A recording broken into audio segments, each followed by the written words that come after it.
نہ ہم کوئی عدالت کے خلاف کوئی بات کرنے کے لیے جمع ہوئے ہیں، نہ کوئی ہم ریاستی اداروں کے خلاف کوئی بات کرنے کے لیے یہاں جمع ہوئے ہیں، نہ دوسرے حوالے سے ہم یہاں جمع ہوئے ہیں۔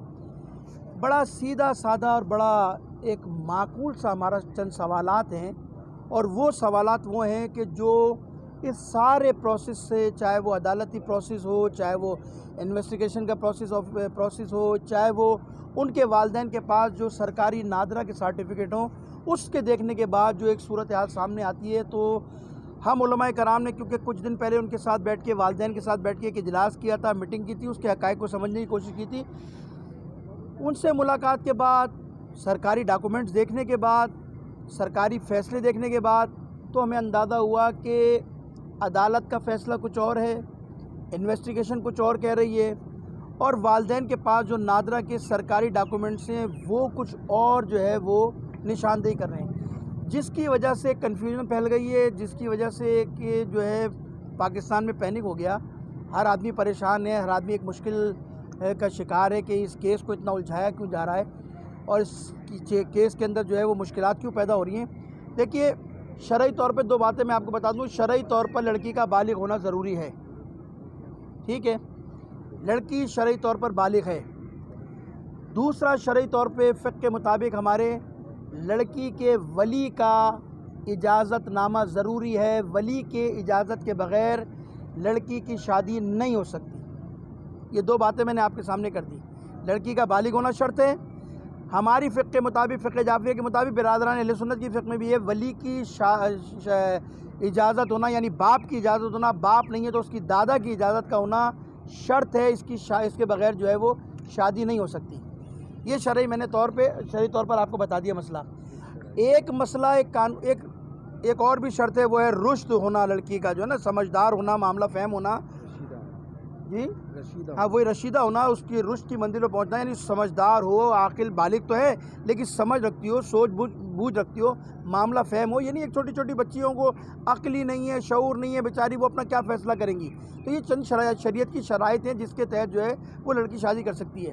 لیکن ایک مشکل جو ہمارے یہاں پر آ رہی ہے، وہ آ رہی ہے قانونی پیچیدگیاں اور قانون کے جو تقاضے ہیں اس کے اندر تصادم اور تضاد نظر آتا ہے۔ پہلا مسئلہ یہ ہے کہ دیکھیے، پاکستان ہے، پاکستان کے اندر یہ جو قانون بنا ہے وہ ظاہری بات ہے اسلام کو سامنے رکھ کے بنایا نا، لیکن حیرت اس بات پر ہے کہ پسند کی شادی کے لیے سندھ کا قانون کچھ اور ہے، پنجاب کا قانون کچھ اور کہتا ہے۔ یہاں کا قانون 18 سال کی شرط ہے، وہاں کہتے ہیں 16 سال کی شرط میں شادی ہے۔ ہونا تو یہ چاہیے تھا کہ پاکستان میں یکساں قانون ہونا چاہیے تھا شادی کے لیے، اس میں 16، 15، 14 کی قید نہیں ہونی چاہیے تھی۔ پاکستان ہے نا، قانون بنا رہے ہیں نا آپ، تو یکساں قانون ہونا چاہیے۔ ہوتا کیا ہے، یہاں سے شادی کر کے یہاں سے چلے جاتے ہیں، وہاں شادی ہوتی ہے، پھر وہاں قانون کا سہارا لیا جاتا ہے، جس کی وجہ سے جو آپ نظر آ رہا ہے کیس یہاں آیا اور یہاں سے پھر وہاں کر دیا گیا اور وہاں سے پھر یہاں بھیجا جا رہا ہے۔ ان کے والد صاحب شاید اسی لیے گئے کہ شاید وہاں کوئی مسئلہ ہوا ہے کیس کے حوالے سے۔ تو یہ پہلا مسئلہ تو ہے، ہمارا مطالبہ یہ کہ قانون یکساں ہونا چاہیے شادی کے حوالے سے۔ دوسری ہماری ایڈوائز یہ کہ پاکستان کے اندر شادی کے حوالے سے جو 18 سال کی شرط ہے، اس میں قانون میں تھوڑا سا رد و بدل کر کے کم سے کم، ہماری ایڈوائز یہ کہ کم سے کم لڑکی کا 22 سال کا ہونا شرط ہے، کہ کم سے کم اسے شعور تو ہو۔ شناختی کارڈ تو ہمارے یہاں پاسپورٹ بھی 2 نمبر بن جاتے ہیں، شناختی کارڈ بھی 2 نمبر بن جاتے ہیں۔ یہ سارا جھگڑا کس بات کا ہے؟ والد صاحب کا جو میں نے نادرہ کا نکاح نامہ دیکھا، ان کی شادی کو 17 سال ہوئے ہیں۔ لڑکی جس دوران گھر سے غائب ہوئی ہے، جب اس کی اپنا کہتے ہیں درخواست لگی ہے، FIR کٹی ہے، اس وقت اس کی عمر ہے 13 سال 11 مہینے۔ نکاح نامے کے اندر آپ 18 سال ڈکلیئر کر رہے ہیں، میڈیکل کے اندر آپ 17 سال ڈکلیئر کر رہے ہیں، یعنی آپ نے قانونی طور پر، اور یہ جو ساری جو چیزیں اس کے طور پر کیس کو الجھا دیا گیا، اتنا الجھایا گیا کیس کو کہ اب فیصلہ کرنے والے مجھے نہیں پتا کیا فیصلہ کریں گے اور کیا ہو رہا ہے۔ ماں باپ کنفیوژن کا شکار، ماں باپ مشکلات کا شکار، پوری قوم کی نگاہیں اس کیس کے اوپر ہے۔ دیکھیے، یہ کسی کی عزت کا مسئلہ ہے، لڑکی سادات ہے، سیدانیہ، اولاد رسول ہے، پتہ نہیں کتنی شادیاں اس ملک کے اندر ایسی ہوتی ہوں گی، لیکن جس انداز میں دباؤ کے تحت، پریشر کے تحت اس کیس کو چلایا جا رہا ہے، مجھے نہیں معلوم اس کے پیچھے کون سی قوت کار فرما ہے، کون سی قوت ہے۔ میں تو عدالت سے کہتا ہوں کہ شفافیت، حقائق پہ مبنی فیصلے دیے جائیں، کیس میں شفافیت ہونی چاہیے۔ پاکستان کے اندر ادارے انویسٹیگیشن اداروں کے اندر اتنا جھول کہ آپ کا ایک سرکاری ڈاکومنٹ اس کو کچھ اور ڈکلیئر کر رہا ہے، کہہ رہا ہے 17 سال پہلے شادی ہوئی ہے، آپ کا میڈیکل کہہ رہی ہے بچی 17 سال کی ہے، تو یہ کتنا تضاد ہے کہ 17 سال میں شادی ہو رہی ہے، 17 سال شادی ہوئے ہو رہے ہیں، اسی 17 سال کے اندر بچی 17 سال کی بھی ہو رہی ہے۔ نکاح نامے کے اندر آپ ڈکلیئر کر رہے ہیں 18 سال، اور وہ تو میرے پاس جو اطلاع آئی ہے وہ تو یہ آئی ہے جن نکاح خان تھے بیچارے انہوں نے تو ڈینائی کر دیا کہ میں نے نکاح پڑھایا ہی نہیں ہے۔ تو دیکھیے اس کا مطلب یہ ہے کہ جھول ہے، اس کیس میں دباؤ ہے، اس کیس میں لوگ کنفیوژن کا شکار ہیں۔ کسی کی عزت کے ساتھ اس طرح کھلواڑ کرنا، کسی کی عزت کے ساتھ کھیلنا، یہ بڑا سخت مسئلہ ہے۔ لہٰذا ہمارا ہم مطالبہ یہی ہے، ہماری ایڈوائز حکومت کو یہ، ایک تو پہلے کوشش کیا جائے اس کے تقاضوں کو قانون کے پورا کیا جائے، ولی زندہ ہے، ماں موجود ہے، کون سا قانون ہے جو ماں کو اور باپ کو بیٹی سے ملنے نہیں دے رہا، باپ کو بیٹی سے ملنے نہیں دے رہا؟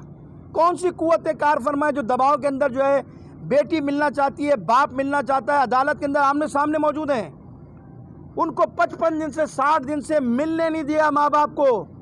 کیا ماں باپ کیا نعوذ باللہ اس کے خلاف کوئی اقدام کرنے جا رہے تھے؟ ماں باپ کیا اس کے خلاف کوئی کام کرنے جا رہے تھے؟ نہیں، ماں باپ تو پہلے دن سے اپنا اسٹینڈ لے کے کھڑے ہوئے ہیں اور ڈاکومنٹ دکھا رہے ہیں اور خواہش مند ہے کہ ہمیں ہماری بیٹی سے ملایا جائے، ہماری بیٹی دباؤ میں۔ دیکھیے اگر کسی کی لڑکی کو اور فشار ہوگا تو اپنا درد دل کس سے بیان کرے گی؟ باپ سے بیان کرے گی، ماں سے بیان کرے گی، یا ہم سے آ کے بیان کرے گی؟ ماں باپ کو ایکسیس نہیں دی جا رہی، ماں باپ سے ملاقات نہیں کرائی جائے۔ عدالت میں جو کچھ تماشا ہوا، آپ مجھے ایمانداری سے بتائیے، کیا یہ انسانی اخلاقیات کے منافی نہیں ہے؟ کیا یہ شریعت کے منافی نہیں ہے کہ ماں کو گھسیٹا جا رہا ہے، ادھر بچی کو پولیس والے گھسیٹ رہے ہیں؟ ایک تماشا آپ نے بنا دیا ملک کے اندر۔ قانون ایک فیصلہ کرتا، ماں باپ کو ایکسس دیتا کہ جائیے فلاں امان خانے میں، دارالامان میں، جہاں بھی آپ نے رکھا ہے وہاں بچی موجود ہے، آپ جا کر اس سے ملیے۔ ماں باپ کھلے اس سے ملتے۔ اگر بیٹی کو، اگر بالفرض بیٹی کہتی کہ میں لڑکے کے ساتھ رہنا چاہتی ہوں، تو ماں باپ کو کوئی کنفیوژن نہیں ہوتی۔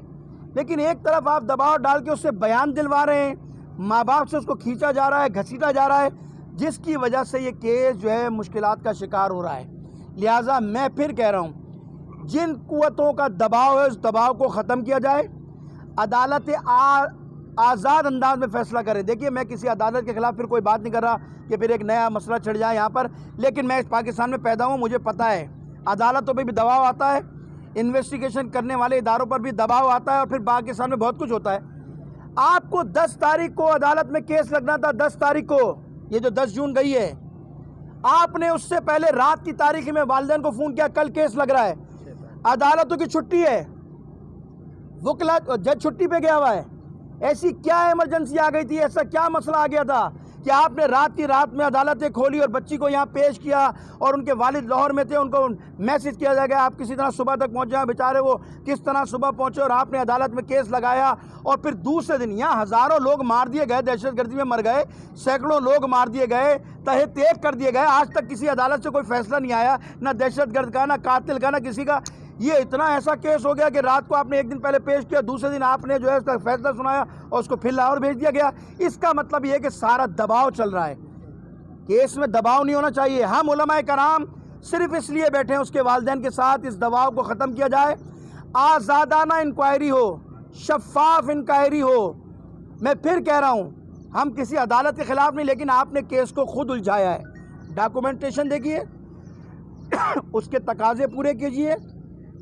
میڈیکل کے اوپر ان کے والد صاحب نے جو ہے وہ عدم اعتماد کیا ہے، ان کی سربراہی میں، ان کی موجودگی میں جس طرح وہ ریفر کریں اس کے مطابق ایک میڈیکل کمیٹی بنائی جائے، ان کو اعتماد میں لے کر ان کے سامنے یہ سارا پروسیس ہونا چاہیے تاکہ یہ الجھاؤ ختم ہو اور کیس کسی نتیجے کی طرف سے جائے۔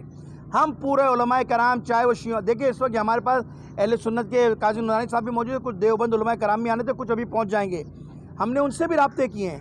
یہ صرف ایک لڑکی کا مسئلہ نہیں ہے، کسی مسلک کا مسئلہ نہیں ہے، اگرچہ کہ اس کا تعلق ہمارے مسلک سے، لیکن ہم مسلک کی بنیاد پہ نہیں بیٹھے، پاکستان کی بچی ہے وہ، یہاں روزانہ ایک مسئلہ کھڑا ہوا ہے۔ مجھ سے اہل سنت کے کچھ لوگ نازم آباد میں بھی ہیں، ان کی بیٹی کے ساتھ بھی کوئی مسئلہ ہوا، انہوں نے بھی رابطہ کیا، ہم نے انہیں بھی دعوت دی تھی، ہو سکتا ہے وہ بھی ابھی پہنچ جائیں۔ یہ پاکستان ہے، اس طرح کے لڑکیوں کے ساتھ کھلواڑ ہوا۔ آپ کی ایک عدالت کہہ رہی ہے کہ یہ کرمنل کیس ہے، وومن ٹریفک کا کیس ہے، آپ کہہ رہے ہیں لڑکی بھاگ گئی، تو پہلے فیصلہ کرو، آپ نے فیصلہ کیا دینا ہے؟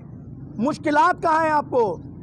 میں پھر کہہ رہا ہوں، عدالت اپنے انصاف کے تقاضوں کو پورا کرے، انویسٹیگیشن کرنے والے انویسٹیگیشن آفیسر آزادانہ انداز میں انویسٹیگیشن کریں، اور وہ جو نادرہ کے ڈاکومنٹس ان کے والد کے پاس ہیں، بچی کا پاسپورٹ ہے، بچی کا پے فارم ہے، والد کا جو ہے اپنا کہتے ہیں نکاح نامہ ہے، کمپیوٹرائز ہے، اس کو دیکھ کر فیصلہ کریں، متنازع بیان نہ دیں۔ وہاں لڑکی کی عمر کچھ اور ہے، کورٹ میں کچھ اور کہہ رہے ہیں، میڈیکل کچھ اور کہہ رہی ہے، نکاح نامہ کچھ اور کہہ رہی ہے۔ لہٰذا ان ساری چیزوں کو دوبارہ انویسٹیگیٹ کیا جائے، اور شفافیت کے ساتھ، بغیر دباؤ کے ساتھ۔ اگر دباؤ کریں گے تو یہ میں آپ کو بتا دوں، دیکھیں ہم سب اولاد والے ہیں، آپ میڈیا والے بھی، ہم سب یہاں اولاد والے ہیں۔ یہ کل اللہ نہ کرے ہم میں سے کسی کی بیٹی کا ساتھ ہوگا، ہم کہاں کھڑے ہوں گے؟ یہ پاکستان ہے، یہاں کیا کچھ نہیں ہو رہا۔ ابھی بلوچستان کے اندر آپ نے نہیں دیکھا ایک وزیر کیا کر رہا تھا لڑکیوں کے ساتھ کھلواڑ؟ کیا ہوا اس کے خلاف کہ یہاں سے لے جا کر ان کے ساتھ ویڈیو بنائی جاتی تھی، کیا کچھ ہوتا تھا؟ یہ کل میری اللہ نہ کرے بچی ہو، کل آپ کی بچی ہو، تو کیا ہم آزاد چھوڑ دیں گے؟ یہ چھوڑ کر کے یہ سنی کی بچی ہے، شیعہ کی بچی ہے، یہ فلاں کی مسلک کی بچی ہے، یہ پاکستان کی بچی ہے۔ میں وزیر اعلیٰ صاحب سے کہتا ہوں یہ کیس یہاں سے گیا کیوں؟ کس کا دباؤ تھا پھر اس پر پولیس پر؟ آپ کے آئی جی کو اسی کیس کی وجہ سے معطل کیا گیا، کیا دباؤ ہے ہمیں بتائیں، کس کا دباؤ ہے؟ ہم ادھر رابطہ کریں گے۔ کیس شفافیت کی بنیاد پر چلنا چاہیے۔ میں وزیر وفاقی وزیر داخلہ رانا صلی اللہ علیہ صاحب سے بھی کہتا ہوں وہ تعاون کریں اس کیس کے اندر، اس مسئلے کو حل کرنے کے لیے اپنا مؤثر کردار ادا کریں، عدالت اپنے مؤثر کردار ادا کریں۔ لہٰذا میں پھر ایک بار آپ کا شکریہ ادا کرتا ہوں۔ میں بالکل واضح کر رہا ہوں، عدالت کے خلاف کسی کے خلاف ہمارا نہیں ہے، کیس چل رہا ہے، لیکن ہم جو بیٹھے ہیں شفافیت کے ساتھ بیٹھے ہیں، ہم اس کے والدین کو تنہا نہیں چھوڑیں گے۔ اس صورتحال کے اندر ہم اسلام آباد بھی اسی سلسلے میں جا رہے ہیں۔ قائد ملت جعفریہ علامہ ساجد نقوی کو ہم مسلسل اس کی اپڈیٹ دے رہے ہیں ڈیلی کی بنیاد پر، وہ بھی اس جریان میں موجود ہیں، سارے کیس کو مانیٹر کر رہے ہیں، اور میں سمجھتا ہوں کہ بچی کو انصاف ملے گا، اس کے والدین کو انصاف ملے گا، جو بھی انصاف کے تقاضے ہیں ان کو پورا کر کر ان کو انصاف دیا جائے تاکہ یہ مسئلہ حل ہو۔ کسی کی عزت کا مسئلہ ہے۔ میں ان حضرات سے بھی کہہ رہا ہوں جو سوشل میڈیا کے اوپر کسی کی بیٹی کے لیے حضرت سرائی کر رہے ہیں، گفتگو کریں، ڈریں، خدا کا خوف ہے، اولاد رسول ہے، سید زادی ہے، نہ کریں ایسا۔ ہم بھی کسی مشکل میں اللہ نہ کرے پڑ جائیں تو بڑا سخت ہوتا ہے ماں باپ کے لیے۔ جو باپ تنہا یہ جنگ 6 مہینے سے 4 مہینے سے لڑ رہا ہو، کس مشکلات سے گزرا ہے، اس کی گھریلو زندگی، اس کی سوشل زندگی، اس کی نوکری، اس کا کاروبار سب تباہ ہو گیا ہے اپنی بیٹی کے لیے۔ دیکھیے اگر وہ انسان جھوٹا ہوتا، اس کے بیان میں کوئی ہوتا تو اتنا اسٹرگل کوئی نہیں کرتا۔ بہت ساری لڑکیاں ہیں، اس وقت ایک اور لڑکی کا کیس بھی سامنے آیا تھا، میں نام لینا مناسب نہیں سمجھتا، لیکن اس نے ڈکلیئر کیا۔ جی مجھے پتا ہے، میں نام لینا چاہتا، اس نے ڈکلیئر کیا، اس کے ماں باپ نے نہ کوئی بیان دیا نہ کچھ کیا، لیکن یہ باپ اسٹرگل کر رہا ہے، اپنے سچ ثابت کرنے کی کوشش کر رہا ہے، آپ اس کو ڈینائی کر رہے ہیں، آپ اس کی جو ہے سچ سننے کے لیے تیاری نہیں ہے۔ ادھر کا پریشر، اور یہ وائٹ کپڑوں میں کون ہے جس کا موما بنا ہے؟ بھائی آپ جو بھی ہوں گے سلوار قمیض میں، آپ اپنے آپ کو ڈکلیئر کریں، آپ کس ادارے سے ہیں، ہمیں کیا معلوم کون ہے آپ کا پورے سوشل میڈیا پہ زور بنا ہوا، والدین بھی شکایت کر رہے ہیں، نہ اس کی کوئی شناخت ہے، نہ اس کے بارے میں کوئی بتانے والا ہے، وہ لڑکی کو ہاتھ پکڑ کر کھینچ رہا ہے، وہ لڑکی کو دھکے دے رہا ہے، ماں باپ کو دھکے دے رہا ہے۔ بھائی جان آپ جس ادارے کے بھی ہوں گے ہمارے لیے قابل احترام ہے، لیکن ذرا اخلاقیات کو مد نظر رکھیے، اخلاق کو سامنے رکھتے ہوئے اس طرح کسی کی عزت کے ساتھ اس کو دھکے دینا، پولیس والوں کو بھی کہہ رہا ہوں آپ جو آپ کی ڈیوٹی ہے آپ اس کو اس انداز میں انجام دیجیے۔ دھکا دینا ماں باپ کے، عدالت کے اندر مجھے بتایا گیا کہ جب بیٹی سے ماں نے کہا ملنا چاہتی ہوں تو ایک پولیس کی پوری لائن عدالت کے اندر اس بچی کے سامنے کھڑی کر دی گئی۔ ماں کیا کر رہی ہے؟ وہ ماں ہے، وہ کوئی خود کا حملہ آور جو آپ اس سے بچانے کے لیے پوری قطار کھڑی کر رہے ہیں آپ؟ ماں ہے، وہ ملنا چاہتی ہے اولاد سے، بیٹی بھی ماں سے ملنا چاہتی ہے، اس نے بہت ساری باتیں کی ہیں اور وہ دینا چاہتی تھی بیان۔ مجھے افسوس اس بات کا ہے کہ اس کی بات کو کیوں نہیں سنا گیا، یہ کیوں کہا گیا کہ نہیں وہ بس ایک دفعہ بیان ہوتا ہے، بار بار بیان نہیں ہوتا۔ جب بچی دباؤ سے نکلے گی تو حقائق بیان کرے گی، اس لیے کہہ رہے ہیں کہ پریشر ختم کر کے بچی کو آزاد چھوڑا جائے، ماں باپ سے ملنے کی جو ہے اس کو اجازت دی جائے تاکہ فیصلہ کسی نتیجے پر پہنچے اور انصاف کے تقاضے پورے ہوں۔